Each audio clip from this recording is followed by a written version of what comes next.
Good morning, everybody. My name is Julia Thrift, and I work for the Town and Country Planning Association, the TCPA. I'm going to be your chair for this morning because, unfortunately, Professor Louis Rice was unable to be here today. So I've stepped in at the last minute, but I hope I can keep the whole show on the road. So today in the UK, more than 8 out of 10 people live in cities or towns, and most people live within the social, economic and cultural influence of nearby cities. Improving physical and mental health in urban environments can be challenging, but if we don't do it, the consequences for both society and for us individually are going to be pretty bad. So in this morning's session, I'm very pleased that we're going to have a keynote presentation from Dr. William Bird, MBE. I'll be talking as well about healthy places. We'll have Professor Rob Mackenzie talking about air pollution, and Harmony Ridgely from Public Health England talking about the contribution of green space to physical and mental health. So I'm delighted to welcome our first speaker, Dr. William Bird, MBE. William is a practicing GP, but is also the chief executive of an organisation called Intelligent Health. William's been passionate about getting people active for many years. He started by setting up the first health walk scheme in 1996 and then developed the Green Gym idea the following year. And he quickly found that companionship and contact with nature are major driving forces in keeping people active. William's been Chief Executive of Intelligent Health for 8 years. Its mission is to build active communities. And he's responsible for creating a product called Beat the Street, which encourages people to be physically active and has had more than 1 million participants to date. William, I'd like to welcome you. Thank you very much. Thanks very much, Julia. So we've got a select group here. So I'm going to be talking about the overarching reason why we are in such a mess with our health. What's happened, despite all the technology, despite everything that's happened, and life expectancy going up, what is it that's going wrong, and why are cities going to be the answer to getting things right?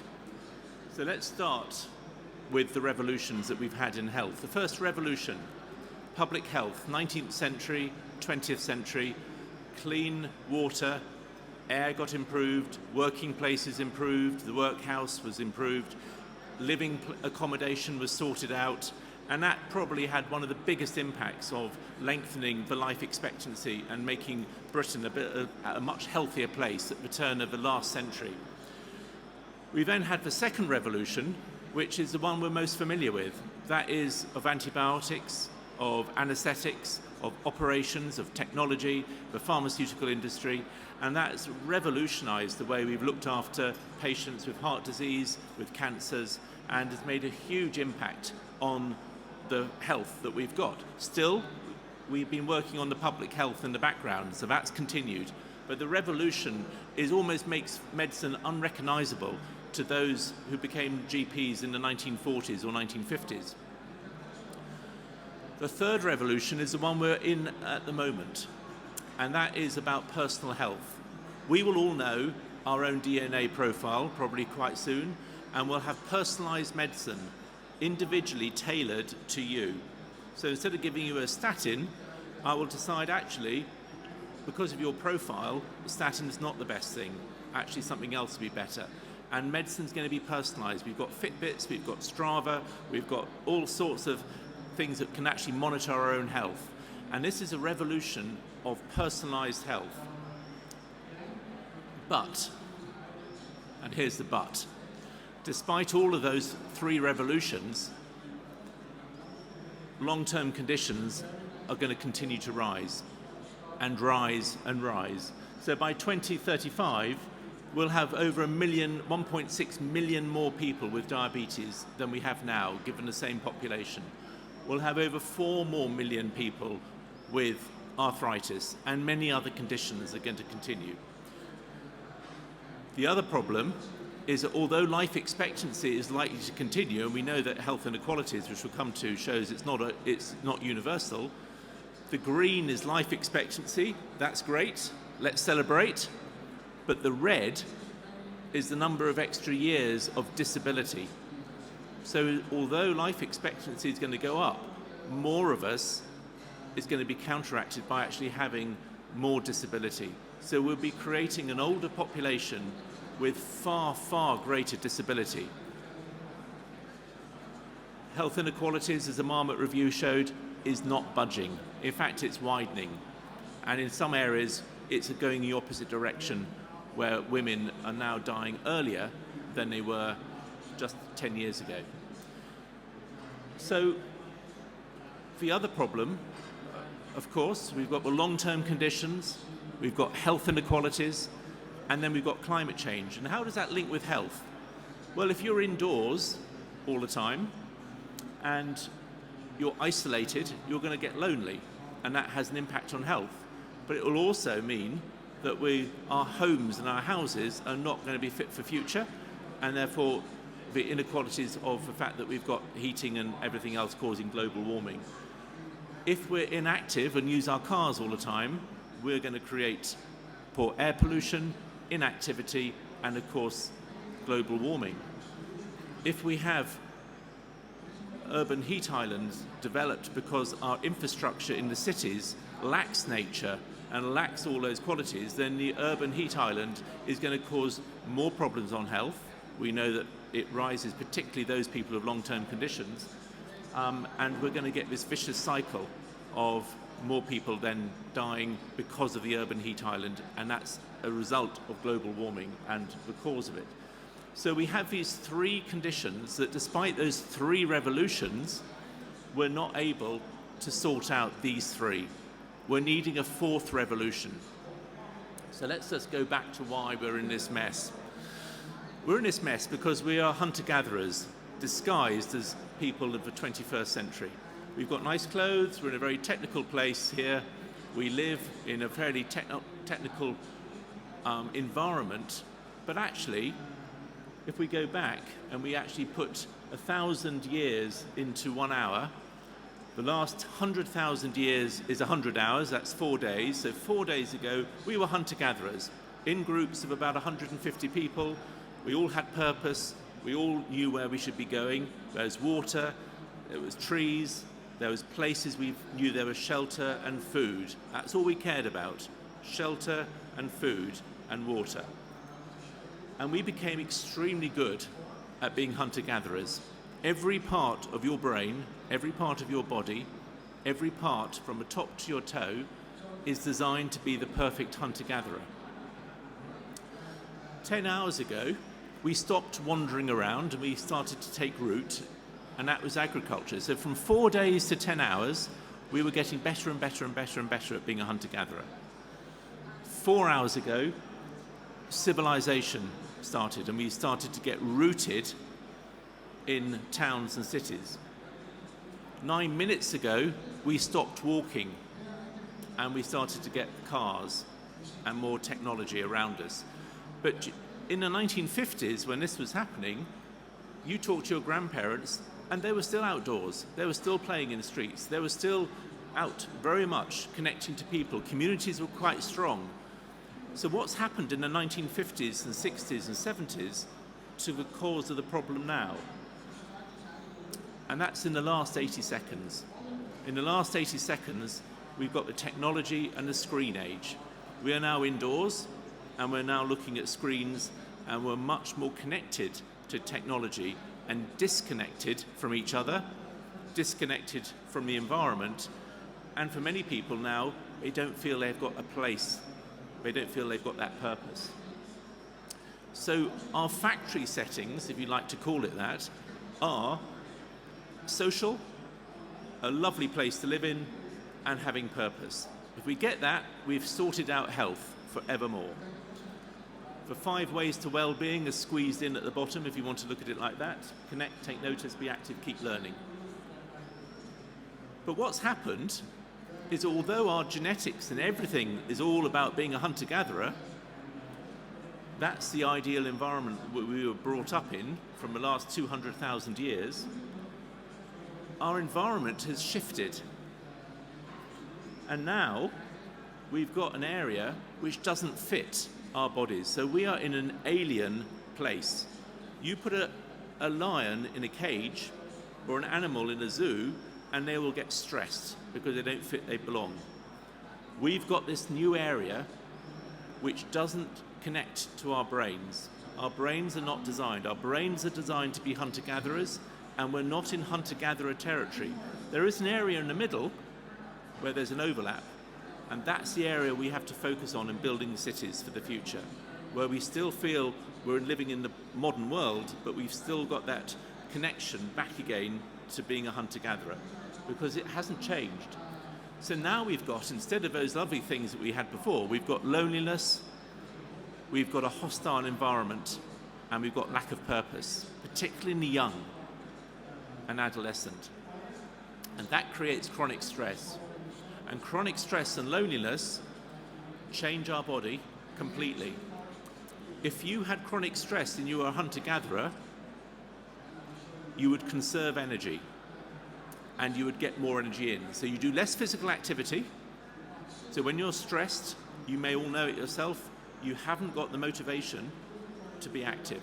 It's not a hierarchy anymore. Being active is now low down. Survival is being pushed up to the top. So you become inactive. We eat calories. Our body creates something called ghrelin. Ghrelin is a hormone that's released when you're stressed, and ghrelin makes you crave for fat and sugar. So it's no surprising that under stress, you start to put weight on, because you also want to conserve that weight as well. You want to hold it. So stress changes us to being inactive, and without us being able to have much choice, it makes us choose the wrong foods, and not only that, it keeps those foods within you. And smoking as well. So we've got this chronic stress, chronic inflammation is where the immune system says there's something wrong, we're living in a stressful environment, a stressful place, and therefore the immune system gets switched on to try and find out what's going on and starts to cause problems. And the problems that chronic inflammation causes are all the things that we know about. Diabetes, heart disease, dementia, depression. These are all rooted in chronic inflammation. First one we realized was about cardiovascular disease about 10 to 15 years ago. And we can notice it in children who are stressed. So I'm going to mix this on a bit. So what we're finding now is that we are stressed and we've got chronic inflammation. And that chronic inflammation is causing many of the long-term conditions by creating free radicals from our mitochondria and causing our chromosomes to change to make sure we live less long. In the chromosomes, so we're going right to the heart of our body now. We're talking about buildings in the environment, and now we're going right down to our actual bodies of our chromosomes. The end bits of our chromosome are called telomeres, and the more free radicals you get released because you're stressed and because your immune system, those shorter those telomeres go. And if those telomeres become shorter, we're more likely to get disease and we're going to live less long. If you are outdoors in a natural environment doing green exercise, those telomeres don't go quite so short. They lengthen longer. They can be reversed. So the green environment has an added benefit to physical activity. So that's how fundamental a natural environment and a place where we live, where we feel connected, is. So nature creates less stress, it increases physical activity, it allows people to connect together, and it gives better quality. The contact with nature, as Harmony will go in a bit more detail, is unbelievably good now in the research. So take this picture here. Have a look at that picture and think, about it. Now, look at that picture and think about that. Your brain will have changed. If you looked at only pictures and environment in the top picture, you will become slightly more stressed. When you look at the bottom picture, your stress levels will drop. So they did this test, and it's been done many times on students and others. And they divided people into 4 groups. Some people just looked at lots of pictures at the top. Some people looked at lots of pictures on the bottom with trees. Some people looked at the bottom, but the trees flashed up subliminally, literally a millisecond. So our conscious level didn't see it, but our subconscious did. And the 4th group had someone sitting next to them explaining the trees, what they were, and the nature that was in them. So they had connection.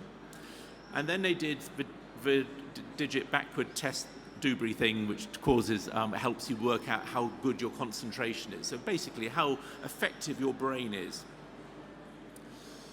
The people that looked at the top slides only, those pictures of a dreary urban environment, did worse. In other words, their brain was more stressed and therefore their concentration went down. Those that saw the trees and those that saw the trees in a subliminal way were equal, which shows that this is in our deepest part of our brain. It's not our conscious part of our brain, it's in our deeper part of our brain. And the one who had someone sitting next to them, they felt, because of that companionship and knowledge, they felt much more empowered and they actually did better. So nature has a subconscious effect on our brains, making us less stressed and more concentrating. And just to plug a book that's come out, which is Nature Public, it's 97 authors from around the world who've contributed to it. The evidence is so strong, and Harmony will sort of put some of that together. There is a huge amount of evidence there about how nature and how we can build cities to incorporate nature as well. So we've got this people, purpose, place going wrong, chronic stress and inactivity, and that causes poor concentration, tiredness, irritability, addiction, depression, all the things we've noticed in our world. Because of this mismatch, we've got that wrong. If we get it right, and we have a place where public spaces allow people to connect to each other, there's greenery around and people feel safe when they're going and walking. People feel that they belong to that city and the city belongs to them. And they feel there's a sense of belonging, giving them purpose. If you get all of that right in the new cities, you actually have this word called happiness, a very strange word that we don't use very often in health. We talk about well-being and we talk about things, but happiness is a really key attribute that we've got to talk about a lot more. I did do a book called Walking for Health and Happiness, and it was launched in the States. It was a long, long time ago, so don't worry, you don't have to get it because it's out of print now. But it was called Walking for Health and Happiness. And then the publishers put it into the UK, and they called it Walking for Health. And I said, where's the happiness gone? And the woman said, oh, we don't do happiness in Britain. And it's quite true, we don't talk about it. But this is how we can create a happy society. So the fourth revolution, which is coming at the same time as the third revolution, because we realize those 3 revolutions are leaving us with those 3 big problems of health inequalities, long-term conditions, and climate change. And they're not dealing with it. In fact, the revolution number 3 may widen inequalities because the haves may be able to look at that data and use it more than the have-nots. So what's total health, or one health, or complete health? It's where we have the health of the person, the health of the community, and the health of the place all connected together as one. And that's how we treat a place. We don't just go about individuals, we don't do community things, we do the whole thing together. And if we can get that right, that means we'll be able to start to really make a difference on those 3 things and sort out those 3 things.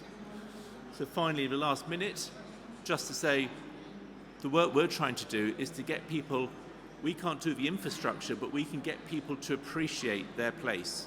Beat Street, it's got about 1 million people involved, is literally a game for a whole city, where we get about 30 to 40,000 people connected, playing a game, but they're exploring places they didn't know existed. They go to parks, they go to the canals, they go to places, and that's how they feel connected to the city.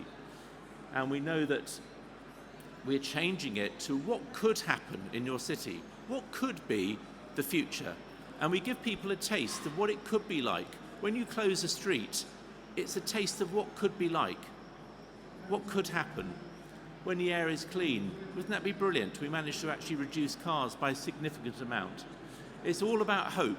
It's not about telling people what to do. This is all about hope and happiness and getting people connected together. So, and we make sure that each week they go for playing, there's nature, exploring the areas, being active, travelling and celebrating. So, in summary, we've got an emergency. There's climate change, there's health inequalities, and there's long-term conditions. We are programmed to be a hunter-gatherer, and cities have created an alien environment. We have to create those cities to fit to what we are, and let's be humble about it, and let's work out how we're going to do it. And the next two speakers are going to be able to help us a little bit more on that. So thanks very much indeed.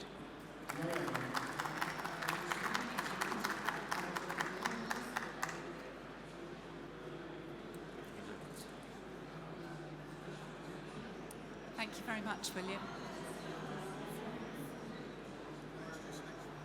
I am the next speaker.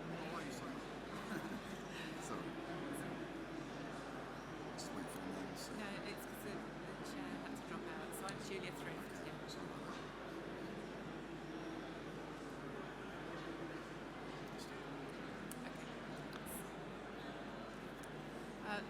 William, thank you very much for that very wide-ranging and clear explanation of why urban areas can be difficult places for us to live and the urgent need to do something about it. As well as chairing today's meeting, I'm going to be speaking, so I'm now going to be talking about exactly that.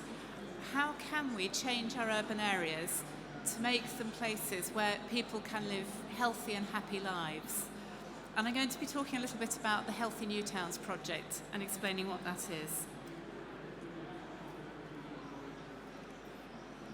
So as William has just explained, the places where we live have a very profound impact on whether or not we're healthy. The NHS is very good at making us better when we get ill, but it's not really focused on keeping us better, keeping us well. The things that determine whether or not we're healthy are, to some extent, the things we're born with, like our genetic makeup and our age, things we can't change. But an awful lot of the things that help us stay healthy or cause us to get ill are to do with the places where we live and the environments that we're in every day. And I work for an organisation, the Town and Country Planning Association, which tries to help planners create better places, places where people can thrive. And we're conscious that planners and architects and landscape architects shape the places where we live. And if we can help them shape places where everybody can be happy and healthy, then that would be a fantastic thing to do. So the things that planners can, and designers and architects influence are where we live, the buildings we live in, the neighbourhoods we live in, whether we've got jobs, whether there are green spaces and parks nearby, whether the place we're living in is resilient to climate change or not. And all of these things have a huge impact on people's health and well-being. At the moment, it's been estimated by the British Medical Association that around 50% of all appointments with doctors are for illnesses that could have been avoided. And if you think how difficult it can be to get an appointment with a doctor, if you think that 50% of those appointments could have been avoided, that if we could help people stay healthy, not only would that be an enormous improvement for many people's lives, it would also take a lot of pressure off the NHS. And the things that are causing a lot of those illnesses are, as William's just outlined, a lack of everyday physical activity, poor diet and the food environment, the food that's around us and available and marketed, and loneliness and isolation. And those are things that can lead to illnesses that could be avoided. So if we can create places that help us avoid those things, we could help people stay better. I've put this slide up about food because I think a lot of us are unaware quite how important food is to our health. At the moment in England, poor diet causes as much ill health as smoking. It's a really, really significant factor. And whether it's because people are unable to eat enough food or whether it's because the food they're eating, the food that's available and affordable to them, is the wrong sort of food, it's having an enormous impact on people's health. Similarly, with physical activity, being active in your day-to-day life can help ward off an incredible number of different types of illnesses, both physical and mental. And this isn't about running marathons or doing extraordinary feats of physical activity. This is about everyday activity. It's about walking to the shops, walking to school, gentle physical activity as much as extreme physical activity. So helping the least active people be a little bit more active would have an enormous benefit to their health and also reduce the amount of health care that the NHS needs to provide. So this has started to be recognised by the NHS that it cannot afford to allow people to get ill and then pay to mend them. It's just far too expensive. And it's also, there's a very moral reason for trying to help people remain ill. So the NHS has started to think about preventing ill health as much as fixing poor health. And 5 years ago, it announced a project called Healthy New Towns to see what could be done to create healthier places. The idea was that because we have a housing shortage in the UK, we're going to be building, and we are building, lots of brand new places. So the NHS said, well, what could we do to try and create places where it would be easier for the people who live there to be healthy? And they invited developments to take part, and 10 places around the country were chosen. They were very different places, different parts of the country. Some of the developments were at the very early stages of planning, and some of them had already made some progress. And they were given a little bit of funding, but much more importantly, they were given access to expertise, to networks, they were able to share what they were doing. They were able to experiment, to try out different things. And they did an enormous range of different projects, and I don't have time to go into the detail. However, the learning from that 3-year project has been captured and put together in these documents called Putting Health into Place.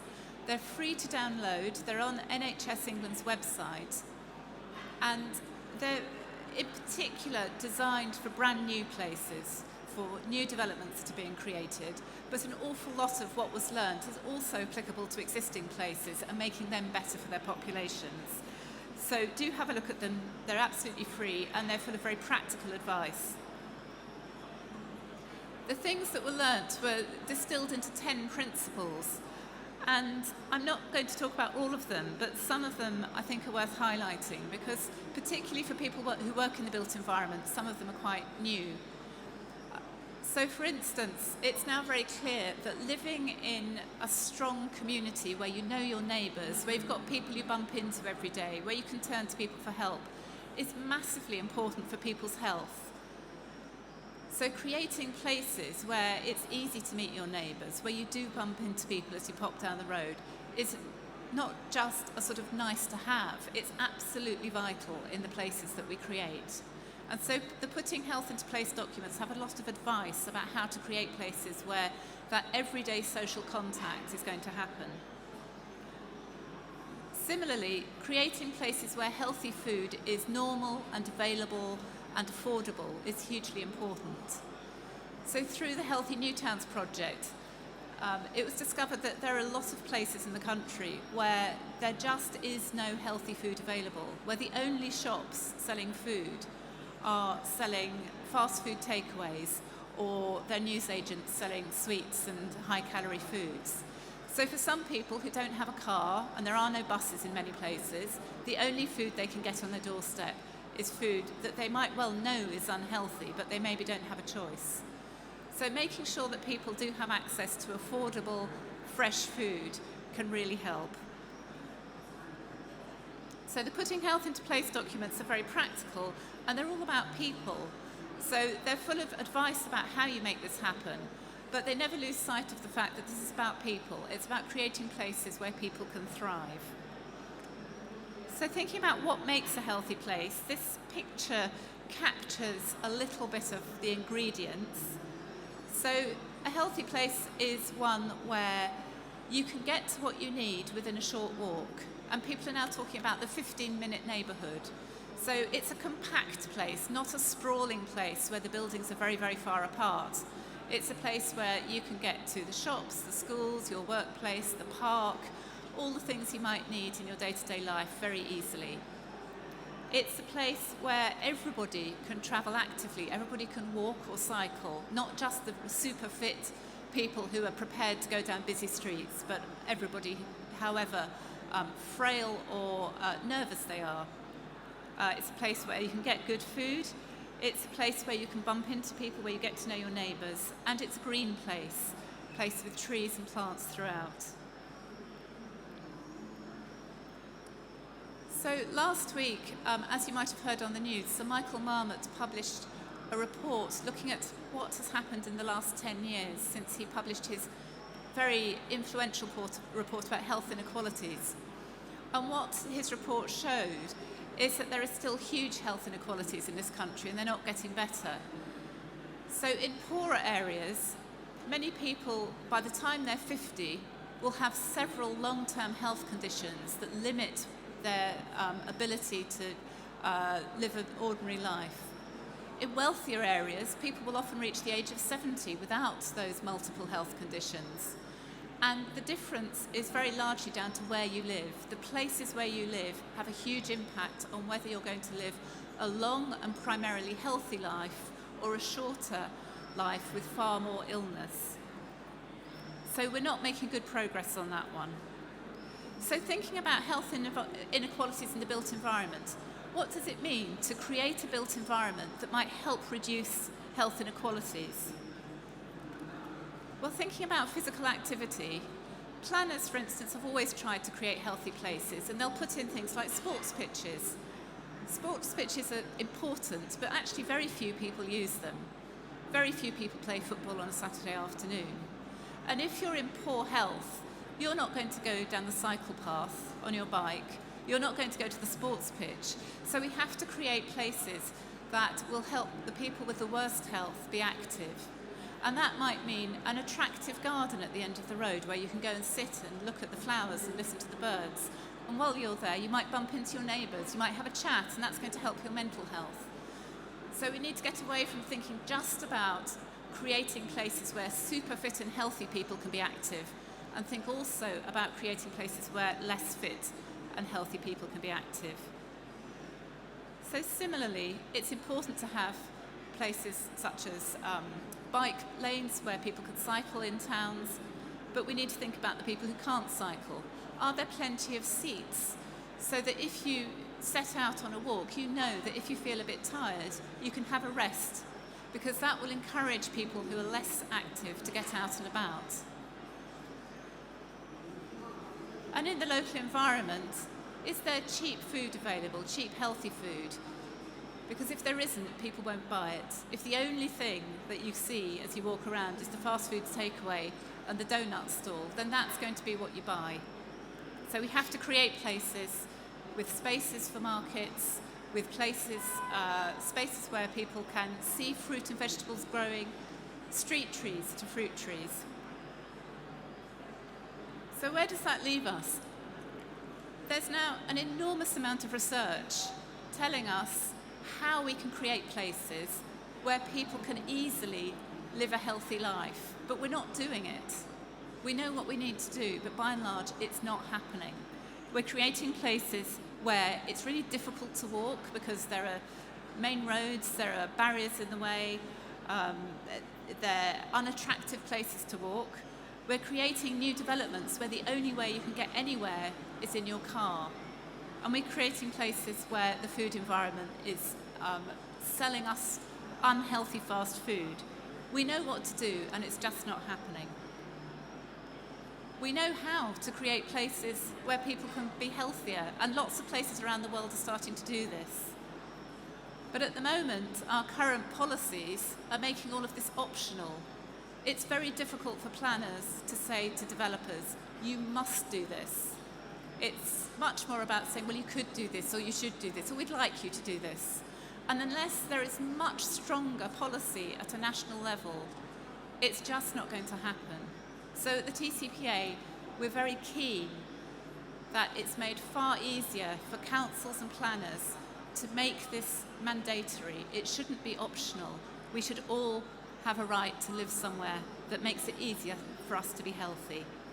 So if you want to find out more about how to create healthier places, do download these documents. They're full of really good advice. Thank you very much.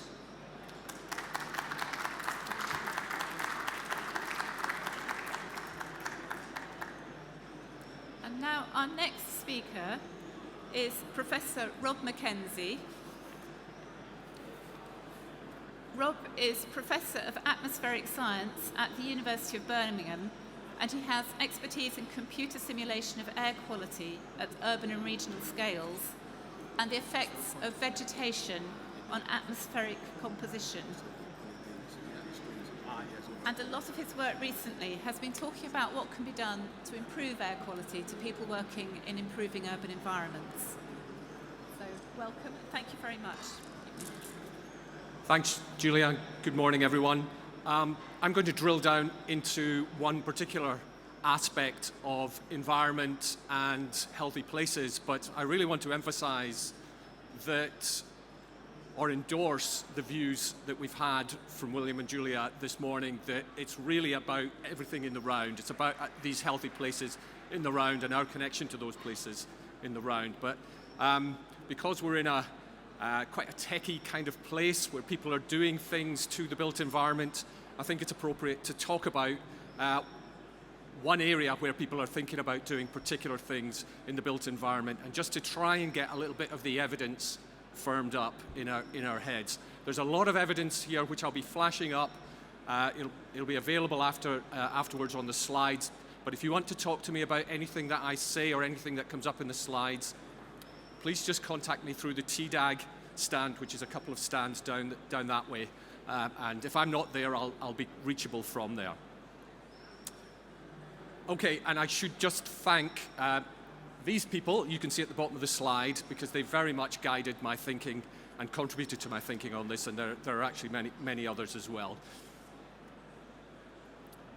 Now, what I didn't do, because we've got a GP here and we've got Public Health England here, we've got people who know about these things better than me.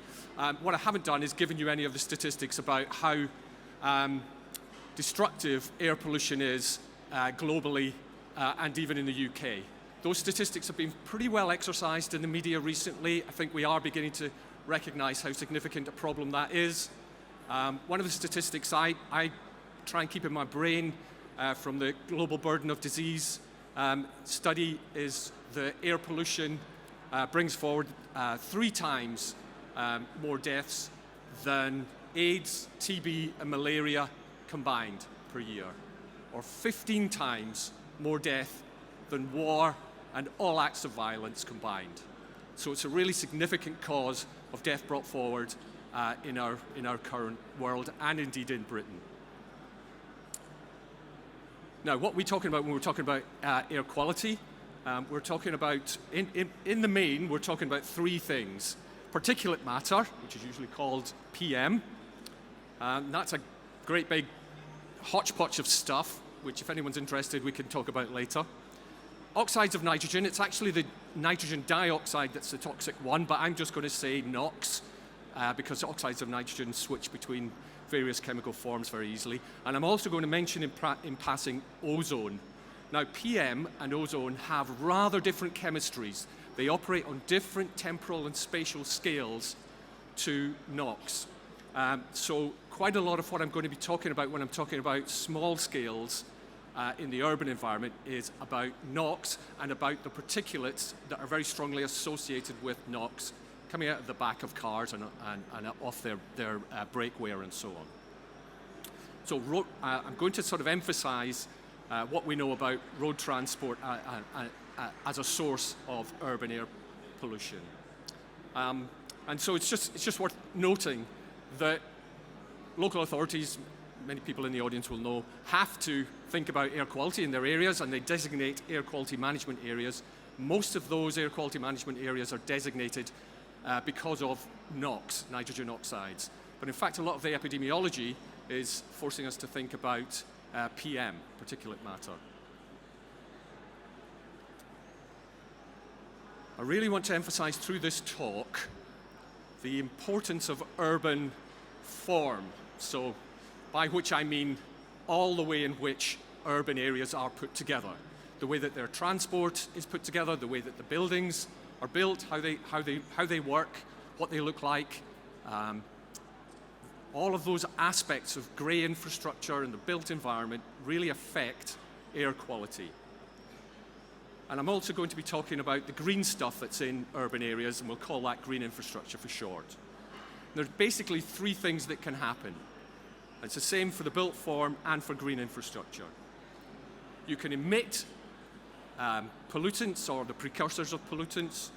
You can absorb pollutants, and there are a few technical terms that are sort of hidden. I'm just going to talk about absorption or removal of those pollutants. Or you can stir things up in the atmosphere and thereby dilute the problem, which doesn't make it go away, but makes it somewhat less of a problem. Okay, so those are the three options that we've got when we're thinking about how urban form influences air quality. And I'll try and go through some examples to show you how that plays out on different spatial scales.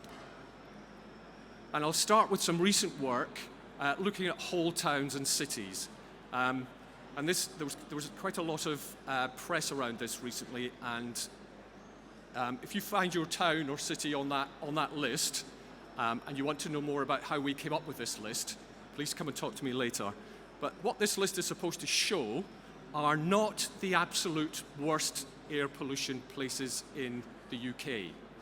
It's a ranking on the degree to which diluting of the emissions makes the problem somewhat less severe.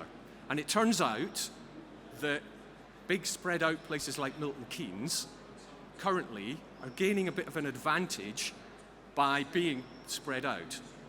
Now, this is not to contradict what Julia just said about compact places, because compact places can work really, really well, and spread out places can work really badly if there is a lot of bus and car transport and lorry transport in that area. So it's about the balance between modes of transport causing the emissions and the size of the area and the urban form helping those emissions disperse and dilute. Okay, and that's why Milton Keynes, in this example, gains a little bit of benefit, and Luton struggles with the fact that it is rather compact. Now, my reaction to that is that should focus us very much on, at both ends of the scale, on what we can do to make these places healthier. And the healthiness is about their concentrations, the air concentrations in these places. And that usually means we have to focus down on the emissions. So I'll come back to that just in a moment. So we've tried to capture quite a lot of the basics of urban air quality in this document, which lives on the web and is refreshed as more evidence comes in. And I'll just give you some examples from the document just to explain what I'm talking about. So on much smaller scales now, we can see that there's some interesting roles for the built urban form, and especially how it interacts with green infrastructure. So there's some really good opportunity for green infrastructure to create what I think of as green oases of cleaner air. Not absolutely clean air, but cleaner air. And they do that by basically filtering air that's more polluted air as it percolates down into that space. If you put sources of pollution into that space, then you can get the other thing happening. Things can get worse inside that space, and you end up with a thing called fumigation. So we do have to think about how we put the sources of pollution and the people together in urban settings. The other thing that we can do is, on an even smaller scale, just if we absolutely cannot remove the sources of pollution, and I really want to emphasize that, but always the first thing we should be looking to do is reduce the emissions. But if we absolutely are stuck with them, then one thing we can do is just make the transport time, the transport distance to us, to the lungs, longer. And it might not seem that just making it a little bit longer by forcing the air over the top of a hedge or a barrier, I think that's not going to make very much difference. But actually very close to sources of pollution, short, small increases in distance can make a big difference, because the concentration in the air is decreasing exponentially. So you're getting a lot of decrease in the first few meters. So sometimes, as a last resort, we might need to resort to that. And there's a GLA Transport for London guide which talks through this in quite a lot more detail. So the way that I've tried to encapsulate this thinking is using the sort of three-word sort of catchphrase: to reduce, extend, and protect. So always, you should think about these three words as cascading from reduce being, let's say, 100, and then extend being maybe 10, and protect being 1. So, it's 100 times more important to reduce than it is to protect, in the sense that reduce is going to protect more of us. So we need to really, really try and clamp down on sources of air pollution in the urban environment. Recently this week, last week, there was talk about wet wood burning. So stationary production of particulate matter from heating, that is important, but transport has got a lot to do here. And the government is beginning to make some headway on this. If we absolutely have to pollute, then let's try and extend the pathway and help the mixing and stirring in the atmosphere, so that we don't get these pools of very high concentration of pollutants, because they're going to be very unpleasant for anyone who's exposed to them, and harmful. And then for those most vulnerable communities, let's think about trying to build these green oases that can keep the receptors away from their pollution. So when we think about doing something about urban air pollution, so mitigating urban air pollution, there are reduce options, extend options, and protect options, and all of those, there's some element of green infrastructure that can play a part there. The reduce options, we have to work on the technology. Of course we do. We have to do something about the internal combustion engine, or how we move around. But modal shift is probably as important, in my view. So just getting people to think about doing something different. And GI is really important in that. I think that came through very strongly with what Julia was saying. Extend options. Green infrastructure works well there in terms of roadside barriers and getting the distance between the pollution and the lungs further away. And then we've got these last resort options of green oases, where we can let people be outdoors, but as far as possible, protect them from the pollution. Now, those of you in the audience who need to think about this in detail, there is plenty of literature, some of which I haven't pointed to, but has been on these slides. And this is a walk-through decision chart that you could use if you really need to think about this in detail. But I won't go through it now, of course, because we haven't got time. So really just want to wind up by saying everything about the way we design the urban form can make a difference to air pollution and therefore to our health. Green infrastructure can have a really important part to play, because it impacts on the amount of emissions we make, and also on how we protect ourselves from those emissions. But green infrastructure is not, I really have to emphasize, it is not a magic bullet. And you can't offset pollution with green infrastructure in the same way that you can think about offsetting carbon. It's really, really important that you don't think that way. It's also really important that you don't base your arguments on the production of oxygen from green vegetation. The production of oxygen from green vegetation in urban habitats is outdoors is absolutely negligible. Even the Amazon makes a negligible contribution to our global oxygen burden. Please don't sell your products, please don't buy products on the basis of producing oxygen outdoors. That is that's not a good reason. Okay. In certain circumstances, GI can exacerbate poor air quality. It's never to do with the green infrastructure. It's to do with the transport, and it's to do with the buildings, setting up situations that trees can't make better. So let's think about making our built spaces always amenable to have green infrastructure in them. That generally means making them crinkly in the vertical and in the horizontal. And there's a technical point that if you plant millions and millions of trees in a place that is very hot and sunny, then those trees and you have NOx production from motor vehicles principally, then you can get production of this pollutant called ozone. That's almost never a reason to think about green infrastructure in the UK, unless you want to think about the whole of the northern forest 50 years from now when we're in a global warming setting. And with that gallop through a variety of topics, I'll thank you.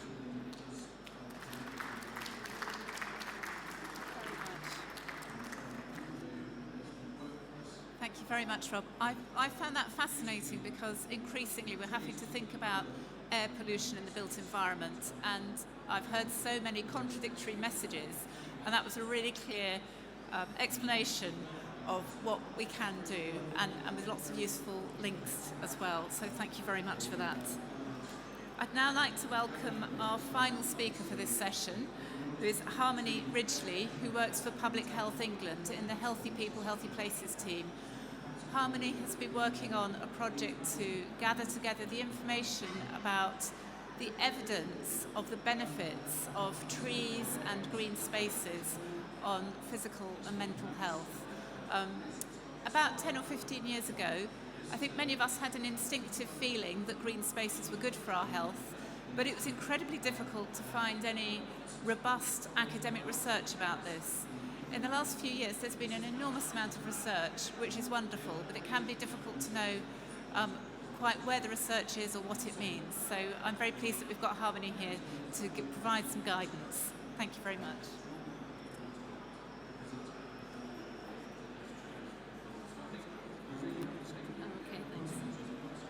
Okay, thank you very much for having me here today. It's a real pleasure to be here, so thank you. Right, so the contribution of green space and green infrastructure to physical and mental health. I think we've heard a little bit about this already today from some of the other speakers, thinking about what keeps us healthy. And I think we all really know that it's broader than just the NHS and the social care system. Our mental and physical health are influenced by a range of social and economic and environmental factors. For example, looking at good housing, well-designed high streets, and opportunities for active travel. And I have a quote here from Public Health England's Chief Executive, Duncan Selby, who simplified this by saying that a job, a home, and a friend are the things that matter most for your health. And in terms of a home, the importance of that extends to our surroundings around the home, and that is including our access to green spaces. And there's increasingly compelling evidence that shows that access to green space and having green infrastructure around really matters for our health. So, how does green infrastructure influence health? And we can think about this broadly as sort of falling into four categories. So, one is by promoting healthy behaviors, things like engaging in physical activity, which we've heard quite a bit about already today, providing opportunities for active travel, opportunities for outdoor recreation. It also can improve your social contacts and bring people together. It can reduce loneliness. It can enhance the development of skills and capabilities, particularly for young people. And it can improve their academic performance, their motor skills, concentration and behavior, among other things. And finally, it can also mediate potential harm. So we just heard about air pollution, but it can also help to mitigate the effects of urban heat islands and flooding and so on. Right, so what can green space do for us in terms of our physical health? Well, there is, as I said, increasingly strong evidence about the links between living in greener environments and physical health. And these are just some of the things for which there's quite good evidence now showing these links. And I think it's important just to mention, and this might already be self-evident, but it's not just having access to sort of a discrete parkland space. It's about the whole green public realm. So when looking at this evidence, most of them, they're not measuring it on sort of people's access to a park, but they're looking at the whole greenness of their environment. So things like street trees, incidental plantings, green walls, small pocket parks, things like this, they all play a role. So even if you don't have the capacity in an area to develop a brand new, large park, there are still options to improve people's greenness around them. So, I'm sure you've had a look at this now, but it's a range of things from better birth weights, reduced incidence of type 2 diabetes, better self-assessed general health, among many others. And what about for mental health? Well, there's very strong evidence for this as well, things like reducing depression, anxiety. For kids, reduced rates of hyperactivity and inattention, better emotional well-being.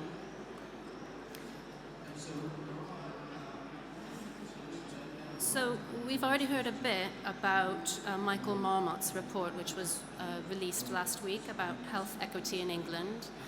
And just to recap on that, in the past 10 years since the initial report, it was found that in the more deprived areas, health is actually getting worse and health inequalities are increasing. And just to define health inequalities, these are avoidable and unfair differences in health status between groups. And so it's particularly interesting that research has shown that socioeconomic related inequalities in health tend to be lower in greener communities. But not everyone has access to good quality green space. And so just to I'm not sure if everyone can kind of see, it is a bit small, but the left-hand chart is looking at all-cause mortality, so that's death from any reason. The color bands are the income bands, with red being the least deprived and purple being the most deprived. And then going across on the horizontal, we have the amount of green space, how green the community is. On the left-hand side, we have the least green communities, and the red is the highest income. And you can see there's a big difference between the highest income and the lowest income there. On the right, you have those communities with the most green space. And the two things to note there are that the overall incidence of all-cause mortality is much lower on the far right than it is on the far left. But perhaps more importantly is the difference between the groups is greatly reduced. That's the health inequality that we're talking about. It's greatly reduced when you are in a greener neighborhood. And then the second chart that there on the right is showing the types and the quantities of green spaces depending on the level of deprivation. And this one, the most deprived is on the left and the least deprived is on the right. And although for some of the categories of green space it's relatively the same, on the whole there is more green space in the least deprived areas, and particularly public parks and public general green space. So the important thing to take away from this is that the unequal provision of good quality green space means that those people living in deprived communities who have the greatest risks of poor physical and mental health have the least opportunity to benefit from the health-giving opportunities of green space, and that all demographic groups benefit from having access to green space, but it appears that those who are most deprived benefit the most. So by providing good green spaces and good green infrastructure, it's one tool that can be used to reduce health inequalities. But why should we care? Well, I guess there's a lot of different arguments that can be used. There's an ethical argument. It's about fairness. It's about human rights. Societal arguments about the measure of a good society. Survival arguments as well. But perhaps one that might have the most traction in today's society is looking at the financial argument. So just to give you a little bit of just a few small stats. Natural England a few years ago estimated that £2.1 billion per year could be saved in health costs if everyone in England had good access to green spaces. And that's only due to the increase in the expected increase in people engaging in physical activity in those spaces. And there's a lot of other health benefits that come from, you can do more than just engage in physical activity in green spaces. So this is likely to be an underestimate, really, of the health benefit that can accrue if everyone had access to green spaces. At 2.1 billion, it's a really staggering amount. And then, just because we are in London, I'll mention a valuation of London's parks and green spaces, but there are cities all around the country who have done a similar thing. And this valuation found that over £900 million per year were gained from contributions to better physical and mental health in London of their parks and green spaces, which is about 20% of the total economic value of London's parks and green spaces. But that might not sway you. You might want to look at some immediate gains. So in a study in 2016, that was looking at properties in England and Wales, it was found that properties that were within 100 metres of green space were on average £2,500 more expensive than similar properties more than 500 metres away from green space, which was an average premium of 1.1%. Also, designing in good quality green space, and Julia mentioned this, it can address local planning requirements, and it can also help to address some of the priorities, health and well-being priorities of the local government in which you're doing work. And this can ease your journey through the planning process. So what do we do? How do we move from these kind of dire pictures on the left to more pleasant things on the right? Well, I think we all understand what works as a healthy place and the elements and the interventions that might be required in order to make them. But everybody knows it's really complex and it's really difficult to do this. And it requires a significant amount of time and relationship building and joint working and commitment, and perhaps most importantly, the political will to do so. There is a lot of guidance out there, and I just wanted to point you to a couple of PHE documents as I'm nearing the end here. Ooh. I think I might have hit something.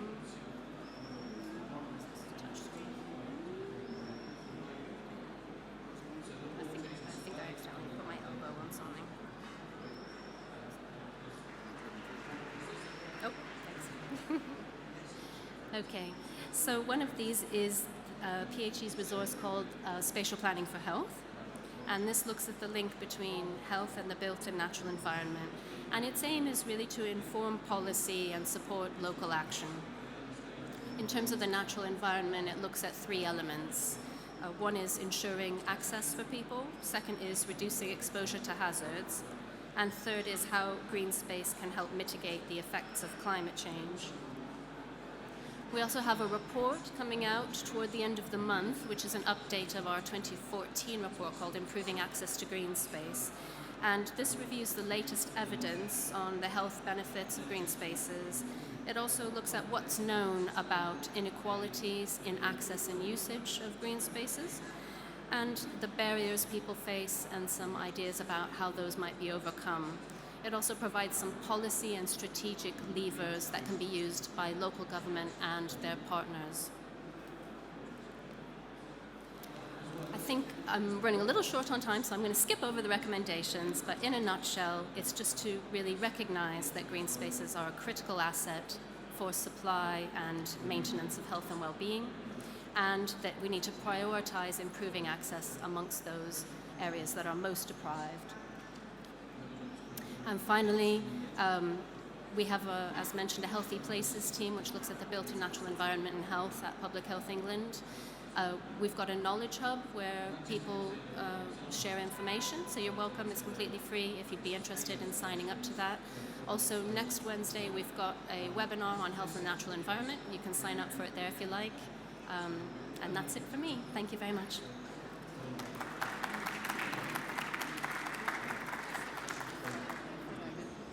Thank you very much, Harmony. That was really helpful. Now we've got a couple of minutes for questions. I'm afraid we haven't got a lot of time for questions, but if speakers would like to join me on the stage, I'm going to suggest we do a stand-up question session, just to keep everybody literally on their feet. So, how we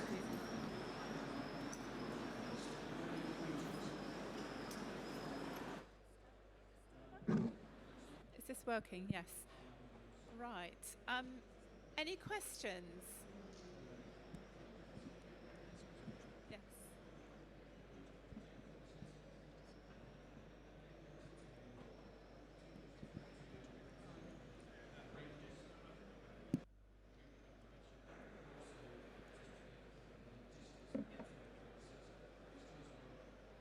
Hello.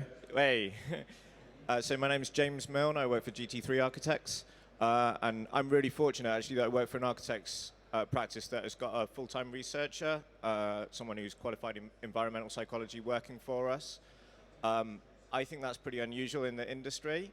I really agree with Julia's point that we need much more of a regulatory framework, and we need local planning authorities to be funded to kind of review that's this sort of aspect of urban design. But in the absence of that at the moment, with austerity and all the rest of it, what do you think that we can do in the industry, like what we've done in terms of employing a researcher? What kind of things can we do proactively to try and move this agenda forwards? Thank you very much. Does anybody want to? Can you hear me now? Oh, yes. Thank you. Would any of you particularly like to answer that, or shall I? Yep. From the planning point of view, the TCPA where I work, we try and help councils make their local plans much stronger, to give them the power to ask for more from developers. And because there's now a lot of evidence about what helps create a healthy place, if you can get that evidence into your local plans, you can then make a much stronger argument. It would help if national planning regulations were stronger, but even where they are, it is possible for councils to produce plans and policies that are quite strong on health if they get the right data into their plans. So Harmony showed where you can get lots of really good research about the benefits of getting this right. If you get that evidence into your local plans and policies, you can do better. But as we know, many council planning departments have lost a lot of funding and a lot of staff, and so it can be a struggle to do that. Is this, yeah? Okay. Just following on the data for the local plan and maybe acting on local data in the area where you're working is, of course, every local government will have their public health department and their director of public health and their team, and they have access to all the local data about what the health concerns are within that community, and they would be able to, be potentially be quite good to partner up with in order to understand what might need to be addressed within that community to make your own case stronger. Thank you. I'd agree. Local public health teams have fantastic evidence that planners and architects aren't always aware of, so definitely worth having a look at that. Any other questions?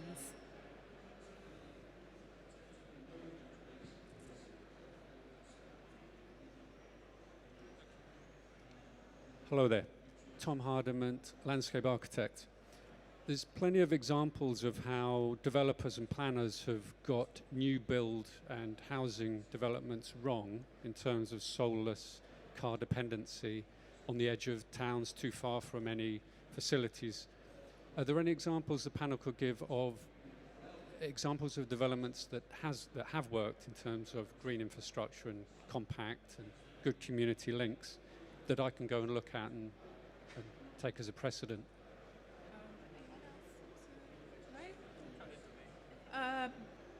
Off the top of my head, you could go and have a look at the Kidbrooke development in southeast London. I think that's got a lot to recommend it in terms of a compact place, close to public transport, and making the most of the green infrastructure opportunities there. There are others, but I'm off the top of my head, I'd try that one. Thank you. Thank you. Julia? The other, just the other one is Mini Holland in Waltham Forest. Yeah. So radical work has been done there to actually improve pedestrianisation, greenery, under huge opposition initially, and then actually it's been totally accepted now by the community as being a real beneficial. So that's a bit of a landmark change there. And Rob? Yeah, and the Trees and Design Action Group documents have lots and lots of really good case studies in them. So Trees in a Hard Landscape and Trees in the Townscape, those are really good source documents for that kind of evidence case study. And could I add the cooperation between Berkeley Homes and Wetland Centre in Barnes, the Barnes Wetland Centre with the Berkeley Homes development next to it, and they've done a similar project in Woodbury Down wetlands. Would you like to introduce yourself? Oh yeah, I'm Gail Verdi. I'm a volunteer at the London Wetland Centre. And did you have a question, or you were just No, I was just contributing? adding to what was said. Thank you. Thank you very much. While we're waiting for the next question, there's also a website called Green Cities, which the TCPA curates, and we've got a lot of case studies on there, including a fantastic hospital in Scotland, which has now created the most amazing green park around it. Some good stuff going on. Hi, I'm Jose Almendros. I work for Sustrans in London. My question is mostly addressed to Mr. Mackenzie. I guess it's quite simple. According to what you said about dilution, etc., is it lethal to wait for a green light? Wait a minute, what was the question? Is it lethal? Or is it... Yeah, like considering... a legal question. Considering that distance and very short distances can make a difference in dilution on air, why do we wait at green lights? Do you mean as a pedestrian? Yeah, as a pedestrian. Ah. Yeah, especially in wide carriageways. Do we have any studies of how big the impact is on a 5-year-old kid to wait in a wide carriageway to backlog that amount of NOx and then release it for like 40 seconds until... Yeah, I'm not going to encourage parents with pushchairs to skip across the road. as they please. But I wonder if William might say something about acute versus chronic, because what you're talking about is an acute exposure, and some health professionals I've heard speak talk about the human capacity to deal with acute challenge. But maybe William would say something. Yes, I actually used to work at the Met Office as well, and we modelled all the air quality. And what we found actually is for acute, it actually is ozone is the one that's the most has most impact on people with asthma. And as you know, ozone is counteracted by all other particular NOxes and other things like that. The acute does get absorbed, and actually it's not quite so dangerous. It's the chronic that's really the problem. It's not pleasant, obviously, but from a health point of view, ozone tends to be the one which causes the greatest increase in asthma and immediate conditions.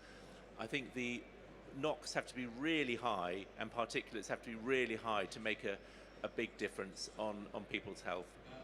Great, thank you.